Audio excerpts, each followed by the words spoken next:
You are watching a Fact TV presentation of the Town of Swanzey Selectmen Meeting.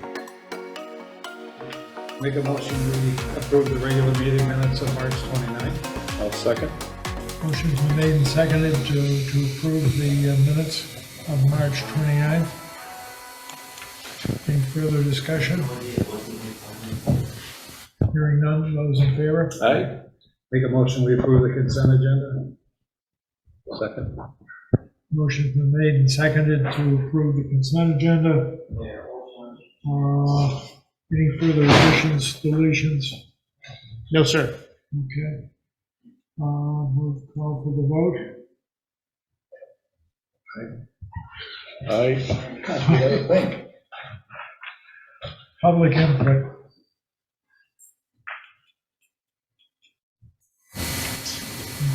Hearing none.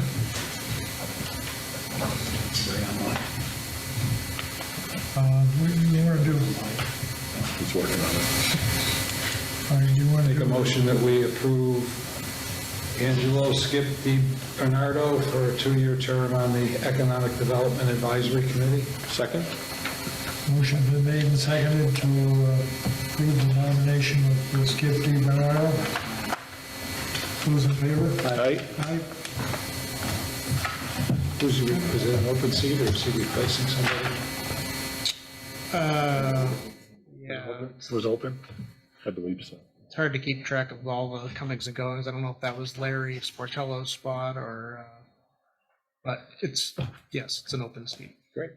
And then we also had Mark Scalera submit for Conservation Commission that came Good in for him. yesterday, so I'll make that motion. for a 2-year term. Second. Motion's been made and seconded to approve Scalera Mark Schler. Yep. for the Conservation Commission. Those in favor? Aye. Aye. Good for him. So we've added another nomination. All right, appointments. The California North Winchester Street Advisory Committee Chair, Mr. Gomarlo, is present. How are you, Michael?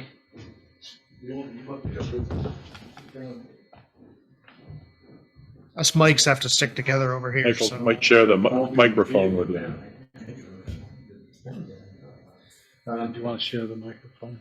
Our goal was to determine out of 5 different options, 2 of them that we would recommend to the selectmen to help renovate California Street and Winchester Street. And I think or come up with other suggestions maybe. Is that basically what we're talking about? Yes, that's basically what we're talking about. Okay. Now, the first thing is that we said that we thought the first option was that we could leave them the way they are, both ways, and leave them the way they are. The second option we chose was take California Street and make it one way and make Winchester Street both ways. And part of the reasoning was that is that the business at the end of Winchester Street, Bob's garage, the way they operate and what they do for the town of Swansea and going to accidents and what have you, they said they'd probably put them out of business. And that being one of the main streets in West Swansea, I think that it's very important to keep that street both ways. It'd be nice to keep both of them both ways. Now, the other thought is, we really think that Main Street should be extended to Route 10. So that would be the main entrance to West Swansea on Main Street. Right now, Google has it, that you have to take California Street. Well, if you're coming down one way from Keene and you see California Street, you'd probably take a right and head out to the trailer park or California Brook Estates. So it would solve that problem and enlighten people where Whitcomb Hall and the historic district is in West Swansea. So first, I'd like to establish where Main Street starts and where it ends. Main Street always went to Winchester Street. California Street starts on the other side of Winchester Street. Winchester Street was Route 10 in the earlier years. And so the club building, the AA building, was on Main Street.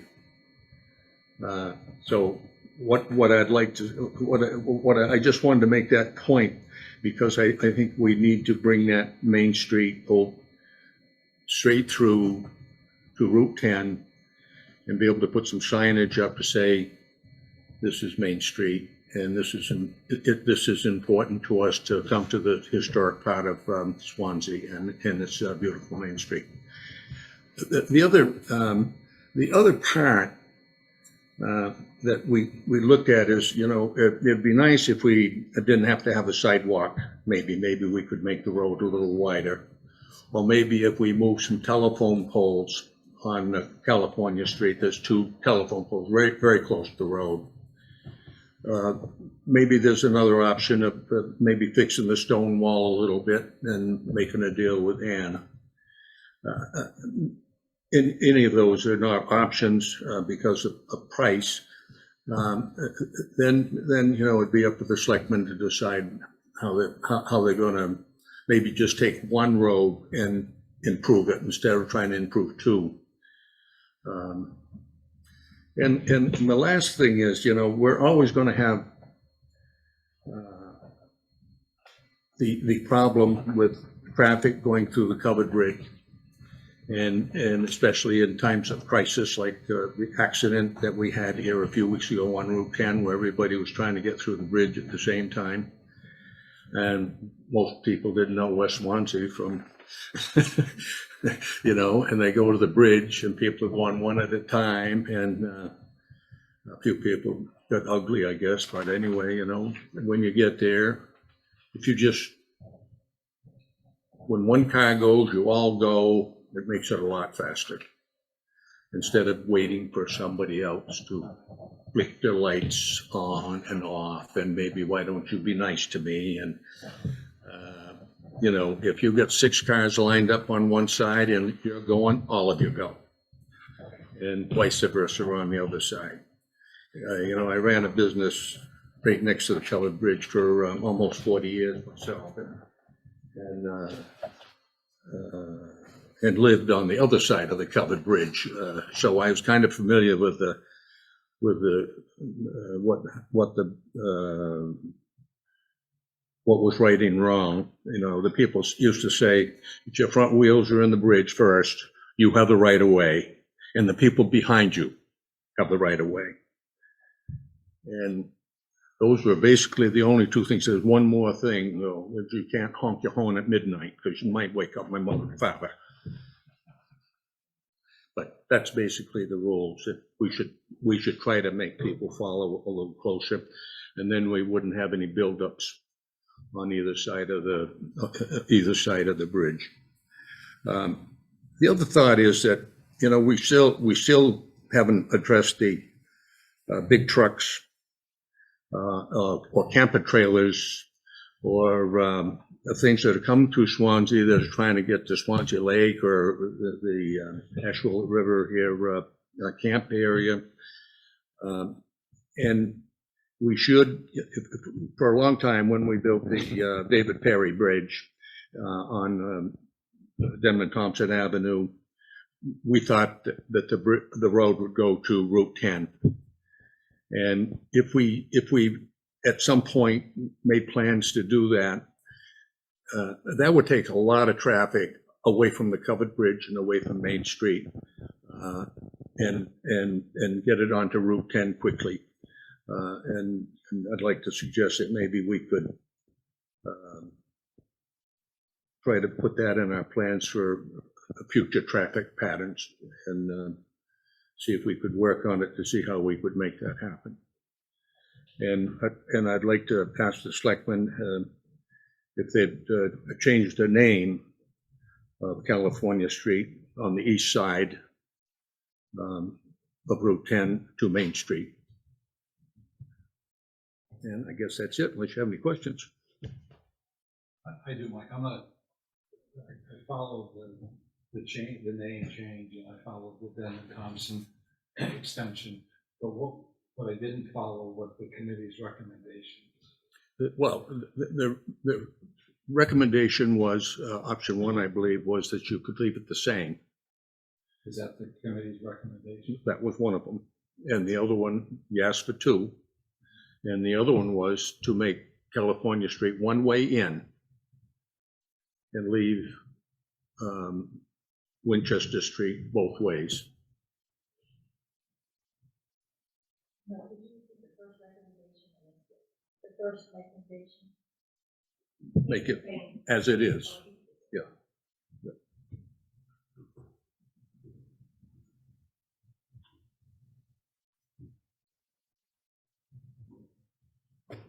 Did Joe have any, Joe DiRusso have any input on that? Which way he preferred, or DPW preferred, from a safety perspective? Joe definitely said, I'm here to give you information.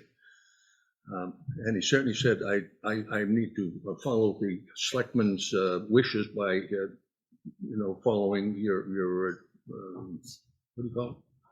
Your letter to me, and you said you follow these, make these decisions. Committee's charge. Thank you.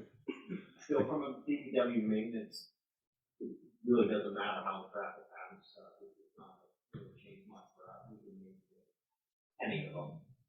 One of the big challenges with California Street is, Mrs. Morrell said, how narrow it is, which makes it a challenge to build the road at current spread. There just isn't enough room. And then a lot of the grant funding is because of the sidewalk, so it's kind of a double-edged sword. If we did remove the sidewalk, it would give us more space to build the road adequate width, but then we lose grant funding for the sidewalk, so there's a lot to it.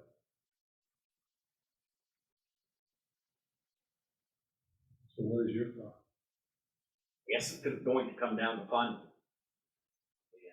a little bit more what the engineers think they can work with. I think the public's input is they want the traffic patterns to remain the same. If we did have to go with one way, I think the way would be what the major side would be California coming in, and then North Winchester remaining two-way traffic with the improvement. We were trying to get it narrowed down before we had an informational meeting in May, so that there weren't 10 options to choose from, that they'd kind of gone through some initial local vetting and get it narrowed down. So I don't think we're looking for you to pick one of the choices tonight. It was just to have Mr. Gomarlo report on the findings and then prepare for I think it's May 3rd, when we'll have a public info meeting, send out letters like we do to the folks on these streets and make sure they're here so they understand and give them another opportunity to weigh in. A little bit better understanding of funding at that point in time. And the cost differences. Do we have a sense of how much land we own width-wise? Is it down for our rights of way? I believe so. The engineers have that. I didn't look at that very limited. So what we basically see is a footprint. That's The sidewalk or the edge of the road. Yeah. There's no additional. So basically from the stone wall. I can just, from my own experience at my office, which is a one way in, one way out, and watching people go the wrong way, and they do it multiple times during the course of a day. I think if we were to go one way on California Street, we damn well better be sure we've got incredible signage, so people don't make a left-hand turn coming out of their homes, or just go through it because of routine, because that would be potentially catastrophic, especially for the person thinking it's one way.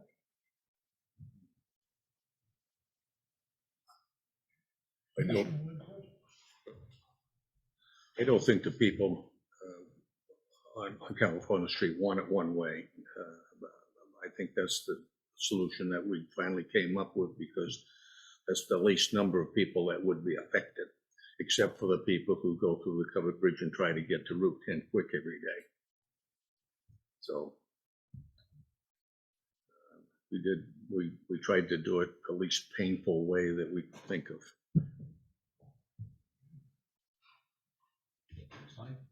Anybody else in the gallery here? I know we got the good ones, but are you satisfied with? That's good. My only suggestion is the end of North Winchester Street where it meets Route 10.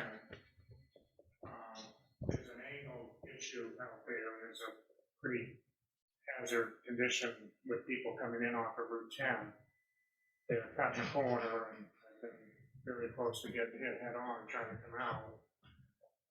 I don't know if there's any way that could maybe be squared off or try to make that more easily for people to enter or exit on that corner.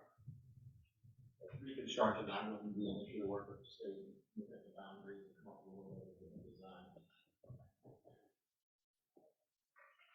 I have a letter from Bob's Garage about the concerns that he had, and maybe I'll turn this in so the selectmen will have the opportunity to read it over and think about what their concerns are. But you're satisfied with North Winchester Street being two, correct? Correct. Okay. Yes. And that's the way the committee is.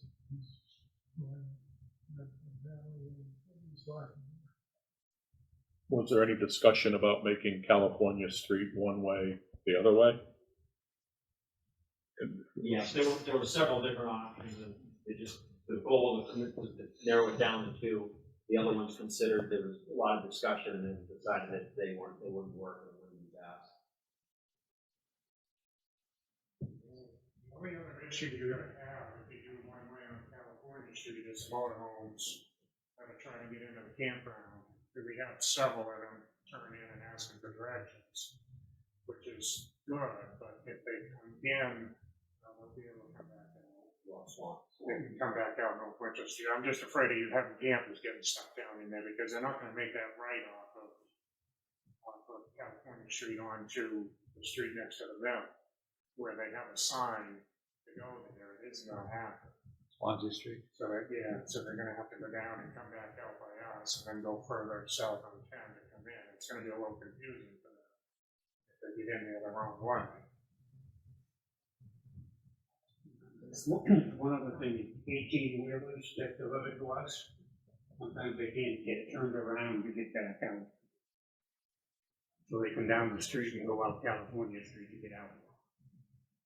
And that's a concern with mine. If they put a curb anyway down there, it'll affect the trucks that are coming in and out. And we have quite a few large trucks that come in. There's 3-car carriers that come in and pick them up. And we get deliveries on our transmissions and motors and 18-wheelers. So they have to have a way to get turned around and back out of there.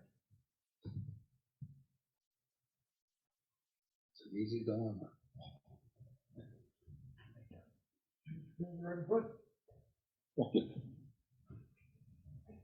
I could just add a little bit more of the committee's discussion about the choice of North Winchester, or not North Winchester, California coming in rather than going out. One of the considerations was maintaining the sort of Main Street feel of California Street and it being the gateway to the West Swanzey Village, whereas if it was just an exit, it's just an exit.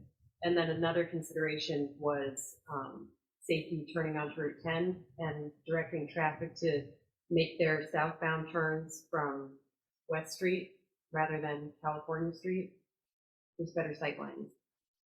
So those are the only other pieces. All right, any additional comments? All right. Thank you, Michael. Thank you, Goodness. Thank you, Sarah. And of course, Good night, John. Mr. Trump. Oh, don't go there. Okay, January 2024. yeah. All right, Joe, you're up.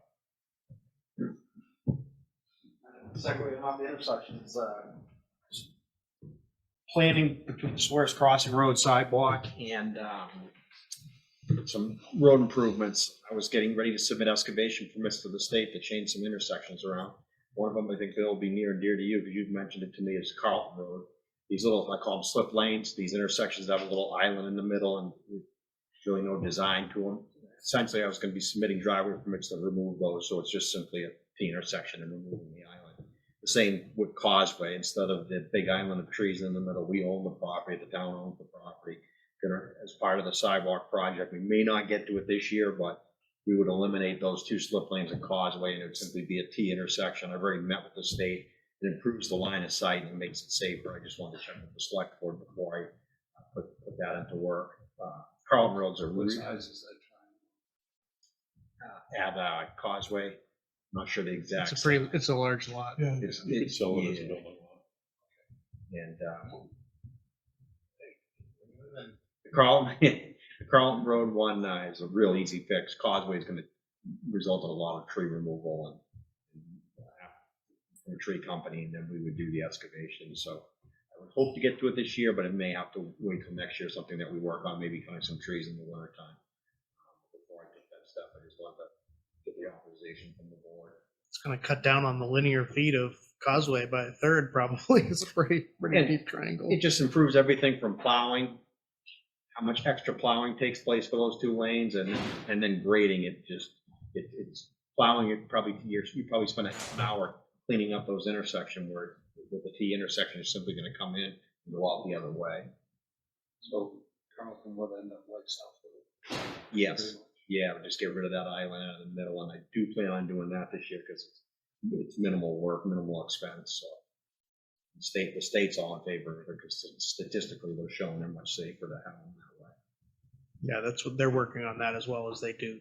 Either the town does the road coming in or they do. Like I'm sure Swanzey Lake Road probably will be on the list, and Sawyer's Crossing. So. Does the forester determine about logging off of Causeway for the property in there? So not the corner piece, the main one? No, in there further. Yeah, the big piece. I think he did give a preliminary look at that one. Let me check my notes on that. That's something we could do. Might be able to go at the same time. And take this Causeway. Well, I just want to know if the foresters will get long on the It would be helpful. bigger trees. Yeah, some of those trees are a little bit too big for our equipment. As soon as we get waiting for the grant to get signed off on the sidewalk projects, all slated to get underway. Without any issues, we should be able to get that to the bridge this year. And then the other issue, just want to make the board aware, if you haven't heard, the dirt roads right now are in really rough shape, but we just haven't been able to get on them with the grader. We went out with a loader and tried patching some of the potholes up on Cobble Hill, but it was just, the ground was too frozen and there's still some water there. But Monday, as of Monday, we were going to start this week, but with the rain scheduled, Monday we're going to start down on the Lake East and West Shore grade those roads, and within a 2-week time we should be able to get everything graded. But as of 3 or 4 days ago, Cobble Hill still had frost on the ground. A different area code up there.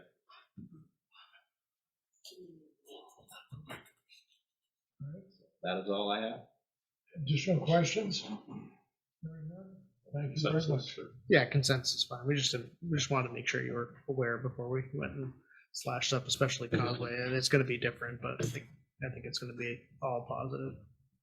Yeah, I think it'll look much better. It'll be grassed in area and small intersection. Nice corner lot. There'll be Just two make it two big enough corners. so the tractor trailer that comes down and hits the covered bridge and Back in, turn around. And then, it sets that up for the future. I know there's a road that's fairly short, would be pretty cost effective to pave that, and then it's a lot easier on maintenance. So just thinking further down the road, if we get that intersection done, and it would be minimal to do that. Thanks, Joe. Thank you. Thank you, Joe. Thank you. Appreciate it. Oh, we're right on schedule. Jenna?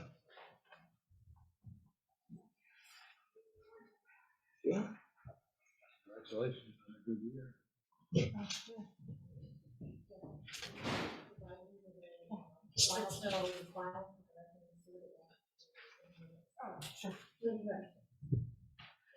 So I just wanted to do a quick overview of revenue. So in 2022, we finished just over 20,000, which was a pretty good year. We were pretty busy. This year is actually shaping up to look like it might even be a little busier. Right now, with with rentals on the books, we're at just shy of 10,000. And with those, so basically what happens is when you rent the hall, you put 50% down and then you have a 50% balance of the rental fee. So with those pending fees, the current booked rentals are at $11,835. So we're not even really half of the year. I am booking though into July, especially for Saturdays. I do have Sundays available, but Saturdays seem to be the most busiest. That's kind of a little update. So through the end of March, you're almost 60% of what you did last year. Counting what hasn't, it doesn't necessarily happen yet. It could be stuff that's booked, Yeah. like for Right, upcoming. I'm just looking at the bookings, not the dollars. So you're roughly at 60% 1/4 of the way through the year. Mhm. Good for you. So I mean, okay, I'll take it, but it's yeah. So segueing into that, Saturdays, the weekends are our busiest time. And because we don't have the staffing to hold multiple events, I want to see if you guys are on board with doing a minimum rental hour, like time frame. So what we're proposing would be for weekdays, what did we do, 2 hours? 3 hours. 3 hours. So like a weeknight, if a meeting happened, a 3-hour minimum. It's just a lot to have an hour meeting to get the setup, and has to come back and change the hall over and things like that. So the 3-hour minimum, we were talking about a 2-hour minimum, but generally when I've seen these rentals for like the condo association meetings, they're generally a meeting for about a 2-hour window. So they do need the setup and cleanup time. So that's kind of why we bumped it up to 3 hours. I'm comfortable with saying 2 on the weekdays. The weekends, though, I think a 4-hour, 5. We did 5-hour window is good. I've been seeing a lot of 4 to 5 hour rentals, so we kind of just went with 5 as a starting point. I mean, I don't know what you guys have to say about it, but it's kind of what I'm thinking, because we do lose out a lot on not having multiple events. I mean, there's definitely days we could have multiple events, especially like a birthday party at night. We just don't have the staffing, and I have gotten a number of requests for the same dates, and I just unfortunately can't accommodate people. With that, cost of living, everything is increasing, electric, oil. What is it? Utilities. So we were thinking about doing a small increase. It's about $10 per hour for each rate we have here. I think it's pretty minimal. I think we were still kind of in the ballpark. I did check around to see what other towns were doing, and we still are in the ballpark of other like buildings around Cheshire County. We are a little bit nicer than some of them. So, I think that $10 increase isn't too much, and I don't think people will really bat an eye at paying that $10 increase per hour. Other questions?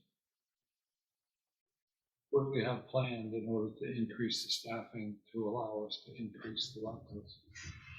As far as I'm understanding, we don't really have any type of plans. Are we putting any money into a capital reserve as a set aside for refinishing? We have a revolving fund, right? Is that what we? Yeah, so all the revenue goes into the revolving fund, which also largely offsets the utilities and the staffing for the not for Jenna's position, but for Ann when she comes in. So it is making a little bit of profit, but I think the rent increase or the rental increase is partly to try to make some more profit to cover more capital type expenses. We've been, when we have, like when we did some of the lights and the cameras and we did some of the alarm stuff, some of that's been funded out of the revolving fund, but it's definitely not at the point where it's building, 10, 20, 30,000 a year for, if we need a new roof or when it needs to be painted again. So that's part of the thought of the increase is to cover the utilities, but also to try to get to a point where it is fully self-sustaining. And do we know what the expense was last year in comparison to the income? I know I didn't. I'm not asking for it. Yeah. Yes, we Do do. we know? Yeah, I don't think I did that. Positive? In other words, is our income exceeding our expenses or are we Right. flat? Or? I don't. I I think it was. You can send it out I there. think it was a little. I made like the rental fees were a little lower than the overall cost. Okay, so the increase is because. Depends if you count the capital items or not, I think is the kind of the difference. If you count like the 2,000, 3,000, or if you're just looking at the utilities and stuff, I think we covered the utilities and the operations. I think the capital, I'll call it, they still were really capital, but the, building projects, let's say, I think those either made it break even or slightly in the negative. But to your point about the capital improvement, I don't necessarily think it's a bad idea because this hall does get used tremendously, and over years, the floor is going to have to be refinished. Door handles might break, things like that. It wouldn't be a bad idea. I mean, even if it's a minimal amount every year. Heck of a job. Thank you. Tremendous growth. Over 7 years. Sad to say goodbye. So. Well, you don't have to. Yeah, I guess if I want to stay back without my family. I hope it was a woman I heard that she was going across the river. Unfortunately, it's not. No. Apparently, I have to take up skiing, which I'm not really a cold weather girl. So. That's a good thing. It's the restriction in your freedom. So sad. Those who are doing it willingly. Impossible. She's only semi-willing. Yeah, willingly might be a stretch, but I'm going along with it.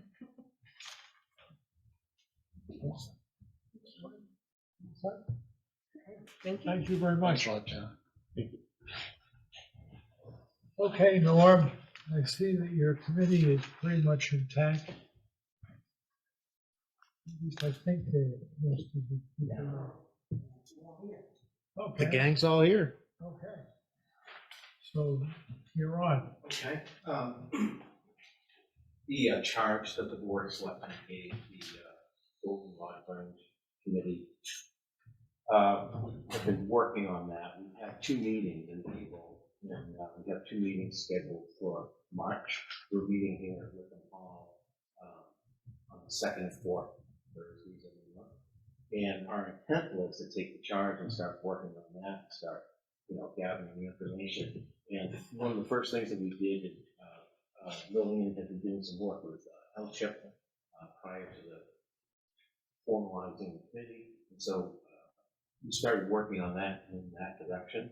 And in the intervening time, Michael became aware of another grant opportunity, Community Finance Authority grant opportunity that is really promising. So we tried to do as much as we could in preparation of that. We're meeting with a representative of the Preservation Alliance for the state of New Hampshire at our next meeting, and we're meeting with Mike Electric on the 4th Thursday to kind of find a feel for where we are with the previous report that he did. And one of the problems with the report is it's 3 years old, and as you know, in the last 3 years, there's been a lot of changes with inflation, cost of construction, so we wanted to get up to date with that. But our focus is now really swung into the grant, and Michael has been kind enough to assign Julius to work with us on the grant. And so all of the committee members have been writing.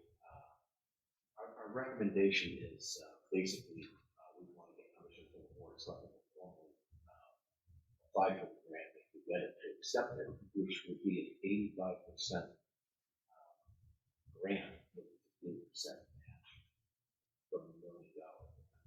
So that would mean go a long way with that building without having to ask the town for any money other than what the town already appropriated and available to be used to match it. So I don't think anyone on the committee really felt that, we wanted to get out of the road, only looking at public money because money's already been appropriated. Thankfully, it's still available to be used for this.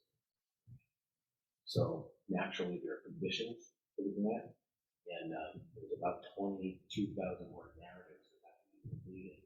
And all of the members of the committee have been writing content and working with students to get that prepared. And they have to give us thumbs up for that. So one of the things in the charge that we were going to be working on is what would be the purpose of the building. That's always been a question that pops up. And we were working toward that even in our first couple of meetings, but the grant has kind of brought that more to the surface, that we have to really commit to what the purpose would be, because we want to match the grant actually. So basically what the committee is recommending for a purpose for the Grange is basically what, and not to minimize it or to have the purpose what it's always been.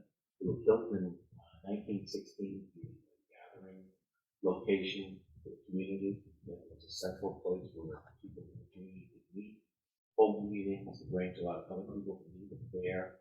And for a long time, that was a meeting spot for the community.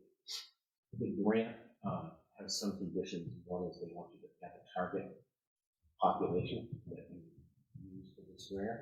And our committee feels that the elderly population in the community does not have a lot of good meeting space in the community where programs could be developed. We're not doing anything around coming up with programming, just getting this to the point where it could be used in the community, working with different nonprofit organizations and town groups. So the four things for purpose would be elderly. The second thing would be government use. And we had some conversations about the meeting space in here tonight, that a lot of people are looking for meeting space, but the town hall now is almost completely 98% dedicated to office space. And I think that created a change. It was a need for office space, but the change was, where are you going to meet? You can meet here, and this is a great meeting place, but there is a very convenient meeting place that could take off some of the demand of this building. So government meeting, committees, boards, commissions. The third thing would be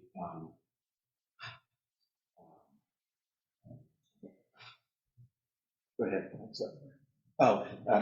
We talked with Joe, and one of the aspects of the grant is, they are looking for it to have a twist, an emergency management twist to it. So we talked to Joe and said, in the past we've had pocket shelters as a concept. And, when I was the emergency management director, that was something we were working on, Building Pines, Whitcomb Hall, and I know that this has been used. And instead of having like a mega shelter, have smaller neighborhood shelters, and then, volunteer group could support those. There's no staff that could support those. And Joe said that he thought that was a very good idea. And, people were familiar with the building because they were using it. They would be comfortable going there. They'd be close to services. So that wouldn't be the primary use by any means, but it would be something that we could also use. And then the fourth thing was nonprofits in the community.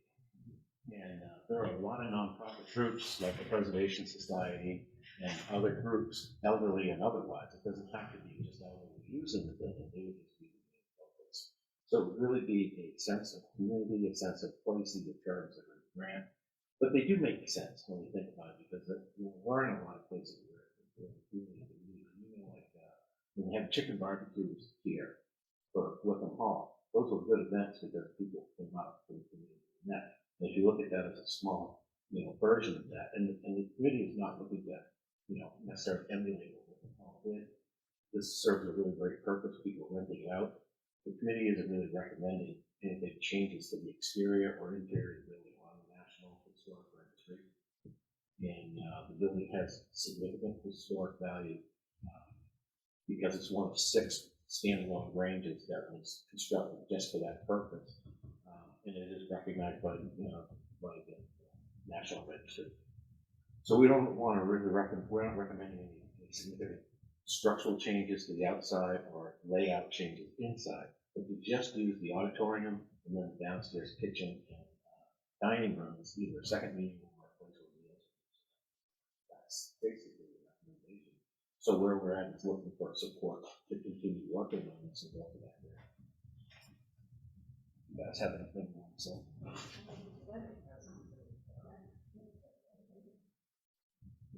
I'm really amazed at that, we have a very short window for both. And then May 27th, the election has to be in. April 24th, and everyone is just jumping in and doing. Yes, like 30 days. But if we can't make that deadline for whatever reason, there is a possibility of a second submission for that. But just keep in mind, this is a one-time thing for a community center grant. It's just very rare. It hasn't really come up, and I think it's tied to the so, it's there for that purpose. So the L chip would be 200, 250? The L chip goes up as high as 500,000 or maybe even more. We don't know. I don't know a lot about L chip. Really, people want to ask. It does, but I think this first grant, this CDFA grant, is the one that seems to be the one time that's opened this opportunity for us. And of course, it goes up to $1 million. That would be the first one. The L chip's like 500,000. Thank you. This is CDFA? Yeah. Let me give you a name tomorrow, or text you a name. She's working with us on a project in Hillsborough, where we're also going for a CDFA grant. Well, we aren't, but a community center is going for it, so I can give you her contact. With all the competing needs, for fixing up the buildings, the library, all these different things going on, we knew that, this is going to be the best chance to get the building taken care of. Town owns it. It's in decay, and there's the historic side, which we're not talking about a lot, but the group that has been in the Preservation Society for years and decades, have wanted to see the building restored for the historic purpose too. I think there's a number of people in the community that believe in that, but I think there would be a lot of support. And the reason I for the having like a senior location, that was in Mike's report as well. You guys had in 2019 a public hearing. I think 25 people came, and they listed those kinds of things that we're just talking about. So I think it was like right in front of us. We're thinking, what's the purpose? What's the purpose? And it's kind of been there for a long time. So assuming there was a combination of $1 million and it's 85%, where's the other 15%? So that's approximately it's $150,000. So, we do have money that was appropriated by the town, which is in the capital improvement budget, which is about, I'm going to just throw a rough number, I think it's $38,000. And then there's some money, there's an amount of money that the Preservation Society has that had a meeting last night, and they would be open to committing that money. They're also open to doing fundraising. I talked to Joe about, I think one or both of the grants would do in-kind soft match, work that we've already done, so maybe perhaps might report that we've already paid for to go toward it. And I said to Joe, I asked Joe, would you be open to, or would you be willing to do some of the site work, septic system and parking? And he said he was very interested in thought it was a very good project, and that if it was approved by the board of selectmen, that he would be happy to work that in, and that would possibly get us $50,000 value that we would add. I don't know. But these are some of the questions we've only met twice, so we're really hoping we can have more answers in time. Yeah, it is largely really good timing. It'd be nice if we had maybe 50 or 60,000 more, would get us to like 100,000 of a match.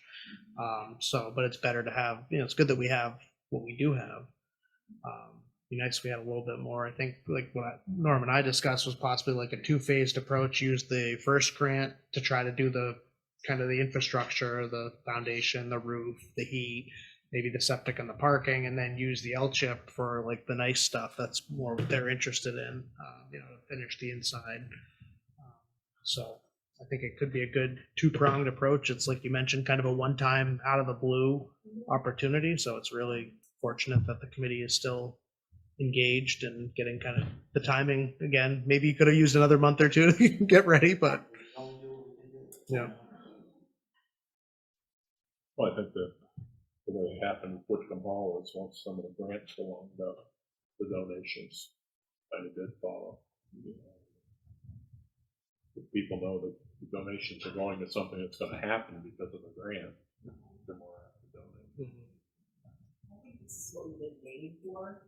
And I think this is really what we've been waiting for, to be able to tell people so that they can get behind this and support it. So I think just having this decision to be able to move forward. I would want that if I was going to donate to something, if I was going to support an effort or anything. It just seems ridiculous that we have this. Okay, additional comments? Additional input? Okay, thank you very much. We'll send you 2 names. Should we assume follow the charge and keep pursuing the grant? Is that a good assumption? Suggested Are motion. you making that motion, Sly? I'm not, but somebody might. Yeah, I think it'd be good. Motion is in the packet. Yes, it'd be good to have that in the That minutes. motion. Second. Okay, the motion's been made and seconded. Any further input? Hearing none, those in favor? Aye. Thank you. Thank you. Thank you. It's great to hear that we're finally moving forward on the building, and that we're all in agreement now with moving forward with it. So Don't tell Joanne. thank you very much. Or Joe. We'll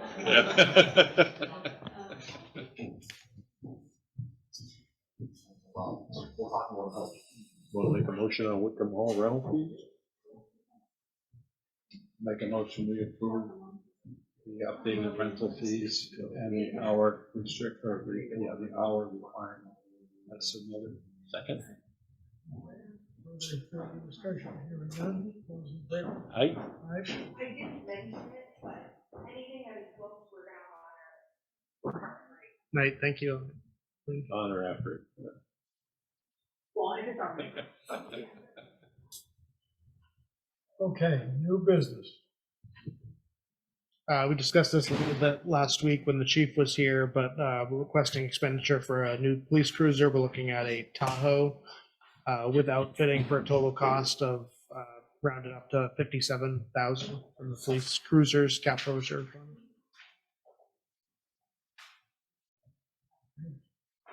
Further discussion?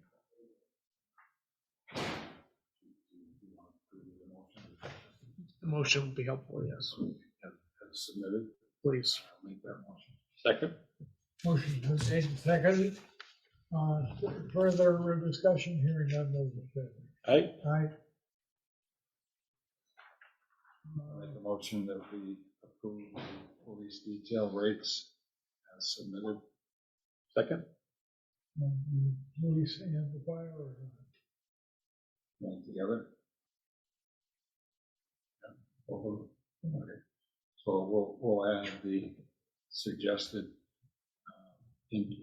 rate increase as shown on the chart for firefighter, EMT, etc. Second. okay, motion's been made and seconded. Further discussion, hearing none, those in favor? Aye. Aye. Contract award. So we did open, we received one bid from TCD Construction, which is the company that's doing the Richardson Park bathhouse project. For kind of inside baseball reasons that may or may not be interested in. Basically, we wanted to use Amer Electric for the preferred contractor for the alarm and the electrical. So we had them called out as a preferred subcontractor. Amer submitted a separate bid, so we needed to have some time to kind of reconcile those mesh together if they needed to be added together. So defer till next meeting, but it looks like we should be within available funds. How very significant is the last sentence? EPA grant, how much was that for? That was for $1 million. Up to $1 million-ish. Up to $1 million, was it? Gold-plated Bobcat. I didn't put that in the ground, but. And we had semi-low-ish hopes, is that fair to say? Or cautious, cautious optimism, so. Good. We don't want to count that one yet, but No, but it's nice that it's out there. they put it in, We made it at least to the second cycle of the review period, so. And there's 3 review periods, so we'll know the next couple of weeks if we make it past the second portion of that. And they know how wonderful our recycling center staff is. They know it's really good. final step is an interview with Josh, so we like our chance to get to the. Okay. No, just kidding. Okay, so we'll defer until next week, Yes, sir. all right? Job description review. Mainly just some reorganizing on this and incorporating duties that have kind of developed over time, such as the deputy tax collector portion of the role. Kevin, the tax collector, would like to keep that maintained instead of having a dedicated deputy tax collector like we've had in the past. And then obviously our current environment, the Whitcomb Hall rental aspect was non-existent when the job was created, and that's obviously a big part now.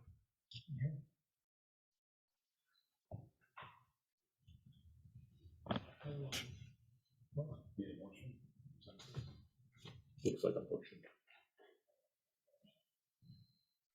Either way, just as long as it's in the minutes. Make a motion that we accept the job description as presented. Second? Okay, motion made and seconded, regarding the administrative assistant job description.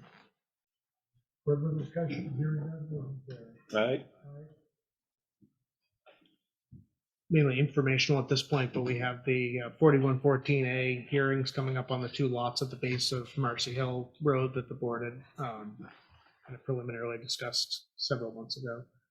We ran into a little bit of a hitch with one of them, but got through it. So I met with the Conservation Commission on Monday, and they were, I'd say, relatively supportive.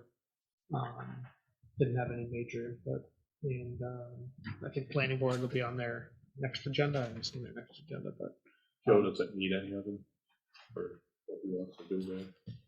No, I don't think so. I think we have sufficient in the right of way. Or if anything, we're looking to try to narrow that approach up. Yeah. Could put a sidewalk. I think he's thinking boulders. Aha. Any old business? Just to follow up briefly on our. My daughter did that with the co-op. Just kept pinching up. Just on the Holbrook Avenue, Mr. Lambert had emailed me, as we discussed, the new gentleman's contact info, and I got some traffic data from Chief Joe. So providing that to him and continuing the discussion. He said he was willing to put a yellow caution sign on. There's one 30. coming one way and not the other, so even that'd be better than nothing. So we'll keep gently prodding. All right, administrative update, maybe? I think that pretty much covers it this time. Correspondence? Couple letters from one of your former, not Brother. brethren, Sister. sister. Sister is probably correct.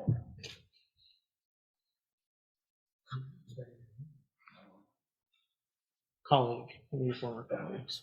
I think you were both on the board when we accepted that corner lot on Causeway Road, so. Yeah. we could. It was a nice letter of you promising that we're gonna do something great with that lot, and it's been a pine tree farm ever since. You've got a couple of non-public. Might even just be one, but yes.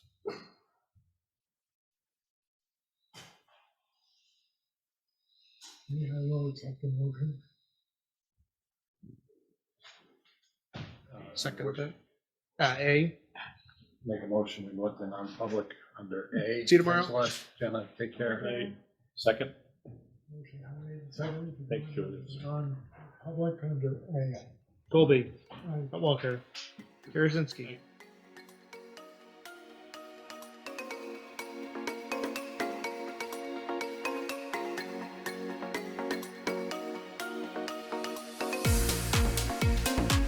This meeting was recorded by Falls Area Community Television, located at 1 Hospital Court, Bellows Falls, Vermont. If you would like a copy of the meeting, our phone number is 802-463-1613, or email us at fact810@gmail.com.